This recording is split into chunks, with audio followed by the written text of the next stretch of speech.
Welcome to my channel my thought. और आप ये सोच रहे होंगे कि मेरे विचारों का इस वीडियो से क्या लेन देन है।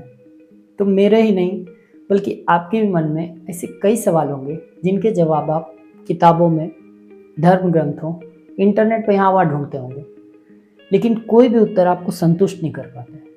और ऐसे में आपके अपने भीतर ही इन प्रश्नों के उत्तर आपके विचारों के रूप में जन्म लेते हैं।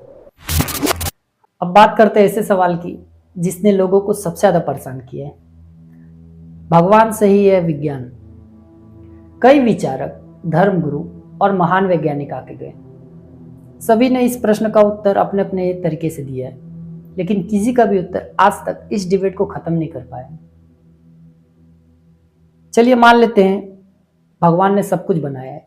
किसी भी चीज को बनाने के लिए सबसे पहले समय और ऊर्जा की जरूरत होती है।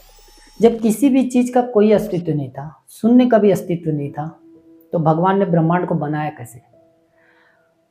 भगवान के अस्तित्व को नकारने का सबसे आम तर्क है ये। चलिए विज्ञान के नजरिए से समझते कि ब्रह्मांड की उत्पत्ति कैसे हुई। बिग बैंग कैसे हुआ? अपने आप। किसी भी घटना के घटित होने के लिए कोई न कोई वैज्ञानिक कारण होता है।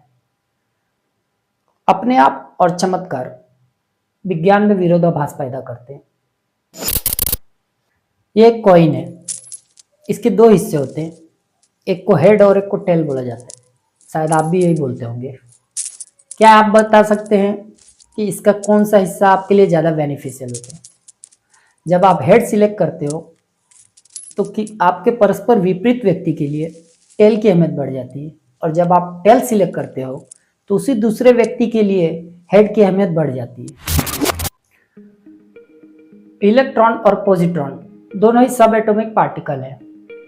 एक ही सिक्के के दोनों पहलू की तरह दोनों ही समान द्रव्यमान और समान ऊर्जा वाले, लेकिन परस्पर विपरीत धनात्मक और ऋणात्मक आवेशित होते हैं। इलेक्ट्रॉन का उपयोग करके हम विद्युत का निर्माण करके ऊर्जा प्राप्त करते हैं, जो हमारे लिए जरूरी होता है।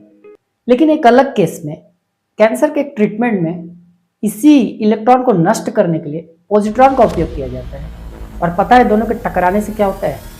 बूम, दोनों नष्ट हो जाते हैं। स्त्री और पुरुष दोनों एक ही सिक्के के दोनों पहलू की तरह होते हैं। आप कभी ये नहीं बता सकते कि किसकी अहमियत ज्यादा है। जहां पुरुष कठोर परिश्रम और दृढ़ निश्चय के लिए जाना जाता है, वहीं स्त्री तो सबकी जननी होती है, त्याग और करुणा की प्रतीक होती है। किसी कारणवश किसी परिवार में यदि इन दोनों में टकराव की स्थिति उत्पन्न हो जाए तो क्या होगा? परिवार का डिस्ट्रक्शन। हम यहाँ टिके हुए हैं, आसमान की तरफ क्यों नहीं चले जाते? हम जानते हैं ऐसा धरती की ग्रेविटी के कारण होता है। जितना मास उतनी ग्रेविटी। हमारे सौरमंडल का 99% मास अकेले सन होल्ड करता है, तो सारे ग्रहों को सूर्य में मिल जाना चाहिए, लेकिन ऐसा नहीं होता। यहाँ पे ग्रेविटी के परस्पर विपरीत एक बल कार्य करती है, जिसे हम फैलाव कह सकते हैं। किसी चीज को फोर्सफुली घुमाने पे बाहर की तरफ मूव करती है, या किसी चीज में विस्फोट होता है तो बाहर की तरफ मूव कर जाती है। यहाँ पे कौन सा बल किस पर हावी होता है, यह पूरी तरह पे उसकी ऊर्जा पर डिपेंड करती है।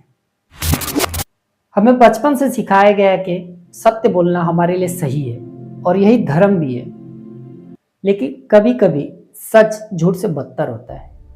अश्वत्थामा मारा गया, यह एक झूठ इसी धर्म को बचाने के लिए जरूरी हो जाता है। आपके लिए क्या सही है और क्या गलत, ये पूरी तरह से आपकी डिमांड्स, आपकी कंडीशन और आपका समय तय करता है।